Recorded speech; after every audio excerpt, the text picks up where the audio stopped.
Hi everybody. Today we're here to focus on how to self-myofascial release the shoulder.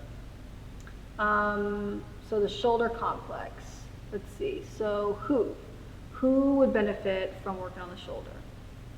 Just like I said with the hip video, pretty much everybody. So what I like to say a lot to my clients is that life happens in front of us. So that means your keyboard, your steering wheel, your cell phone, any kind of daily activities, pouring some drink, even like brushing your hair, right? Brushing your teeth. Everything's kind of in your frontal plane, lifting the kids up, whatever. To actually lifting weights, swimming, throwing, some more athletic activities, and just more sedentary activities. All happens kind of in front. So what that ends up doing is you end up having shortened muscles in the front that don't really need a lot of prompting to be short and to be tight. And then the opposing muscles in the back of the shoulder, which we will put all those muscles up for you, so you can see. But again, the opposing muscle group is going to be doing the opposite. So they're going to be overstretched and usually just very taut and kind of sensitive. Maybe not even really activated because they've just kind of given up because these are pulling so much. So the shoulder complex, so so the muscles that we're talking about, the what, are going to be based around 4 joints. So you have the glenohumeral joint, which is going to be between the joint of the scapula and the head of the humerus, your arm bone, that connection. Then you have the acromioclavicular joint, which is going to be between the scapula, your shoulder blade, and your clavicle.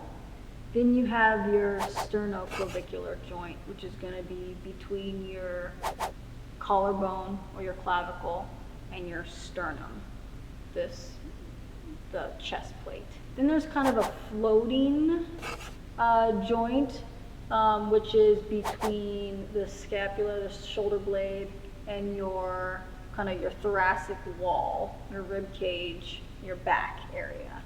So kind of where your shoulders wing. That's an articulation zone area, or it kind of glides a little bit. So that's also considered one of the joints. So all the muscles around there. So it's going to be your pec muscles, the muscles that kind of feed up into your neck, those go into the shoulder blade. You have your rhomboids and your trapezius. Those are connecting the shoulder blade to the thoracic spine, your mid-back area. Again, there's going to be a diagram with all the muscles there, so you can kind of visualize it. The big one with the shoulder that a lot of people hear about is going to be the rotator cuff. So when you hear rotator cuff, a lot of people just think, oh, it's this little spot right here. But I mean, they're right, they're not wrong. But those are the tendons that stabilize around the joint, but the muscles that are attached to it are going to be the infraspinatus, the supraspinatus, the subscapularis, and the teres minor. And that's just all in the scapula, which you'll see in the diagram. So those are really, really super important stabilizing muscles of the shoulder. And then you have some other accessory ones, the lats, the teres major, the biceps, the triceps, the delt. So yeah, there's a lot more happening here. But those are the muscles. That's the what. The where, we're going to be focusing on kind of the shoulder capsule, kind of getting some movement in there, and also releasing some of the muscles.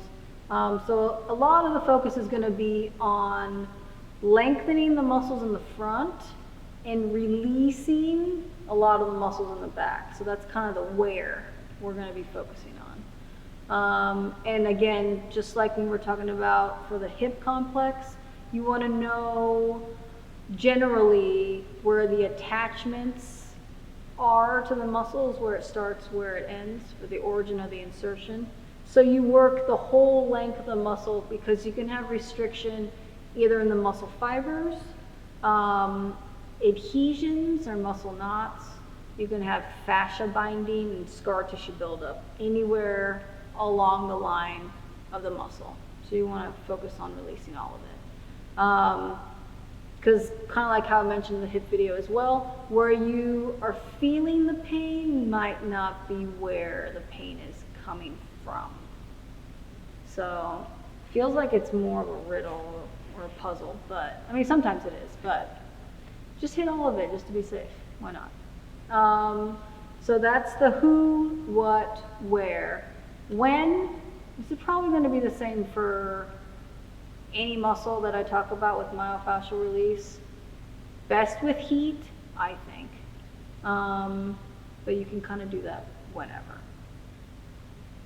Whether it's after a workout or after a shower, whatever. Heat pack. I think a heat pack would be good. That's my suggestion, heat pack. Okay, so when. Who, what, where, when, why.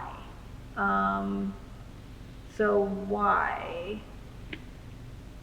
Why? Why? Oh, yes. Okay, got it. Okay, so now we're to the why. The why.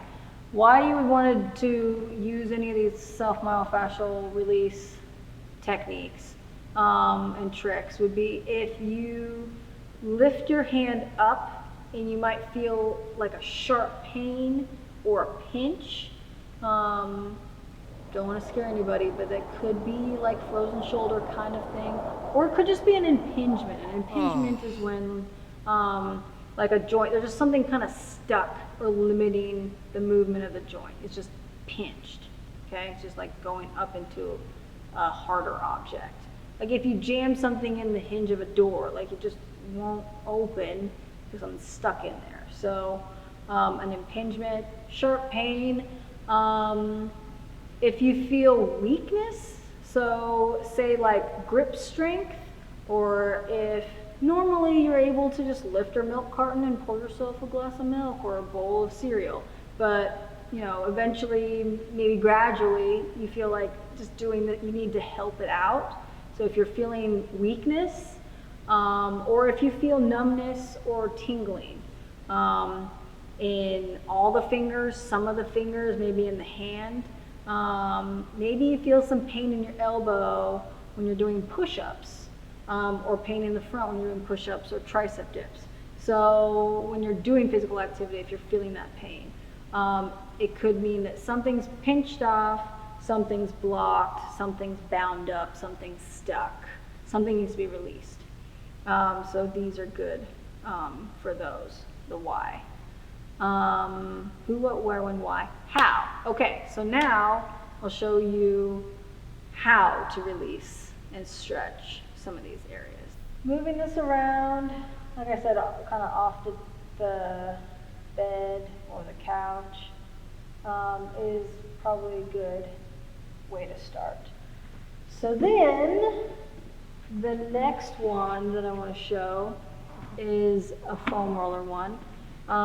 So we're kind of incorporating that fourth floating joint kind of action, right? So this is between the thoracic wall and your shoulder blades, trying to kind of clear out that junk that's around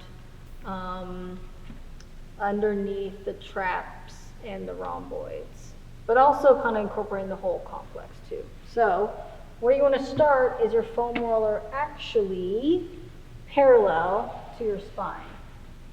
So you'll lay on it, and you want to put it, if you've got a short foam roller like I do, you want to get it in between your shoulder blades specifically.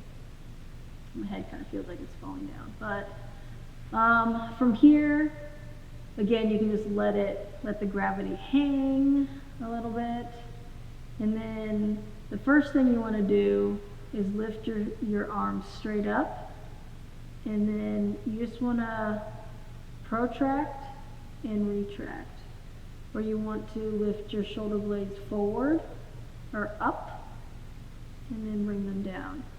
So you kind of want to basically massage in between the shoulder blades with this movement.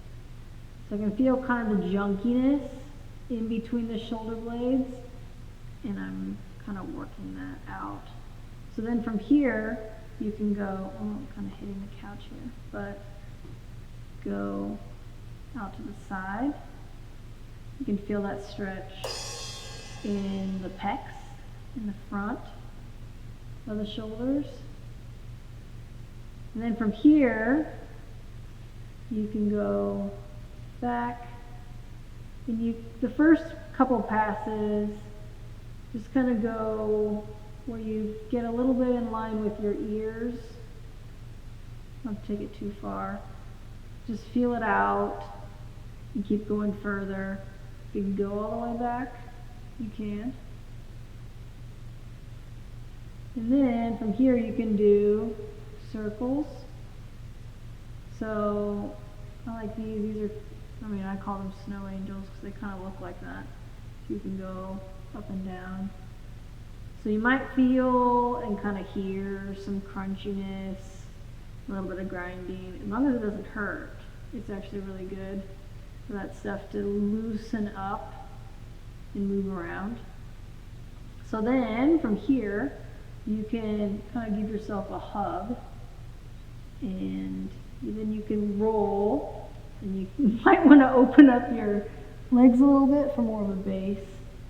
But then you can kind of roll back and forth like ping pong against your shoulder blades. Back and forth. You can kind of bring your elbows down to kind of give it a real good stop into your shoulder blades. That feels pretty good. So then you can ease up off of that. So then you can go perpendicular to your spine from there. And again, aim in between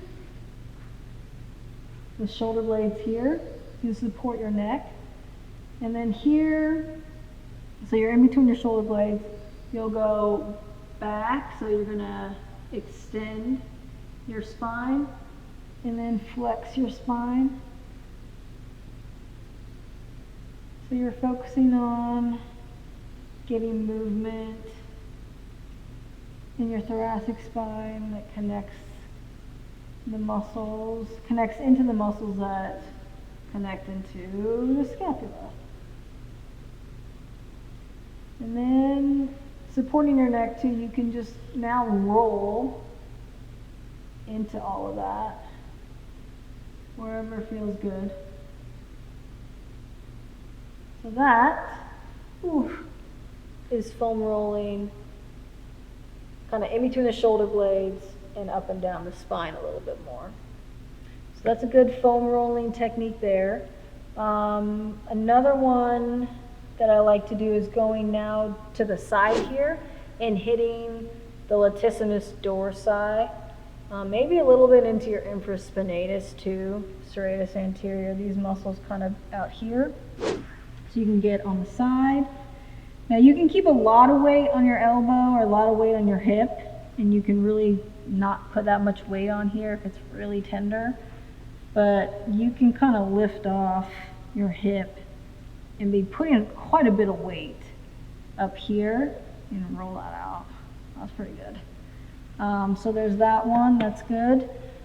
A little bit of a movement, one that's focusing on the rotator cuff with the use of the foam roller. You can kind of rest your head on the foam roller as you have your arm, your shoulder and your arm flush to the foam roller here, and you start with your hand, your fingers pointing towards the ceiling. So here you just kind of gently rotate, drop your arm down. So you want to keep your elbow up here, you don't want to bring it down like that. So you'll feel a stretch kind of in the back of your shoulder here. You can take your other hand and help assist it down. Again, you can do a little bit of that active isolated stretching. You can resist against this top hand. 2 seconds. Go a little bit further. Resist. Go a little bit further. Resist. So you can go a little bit deeper and you can stretch out your rotator cuff a little bit more.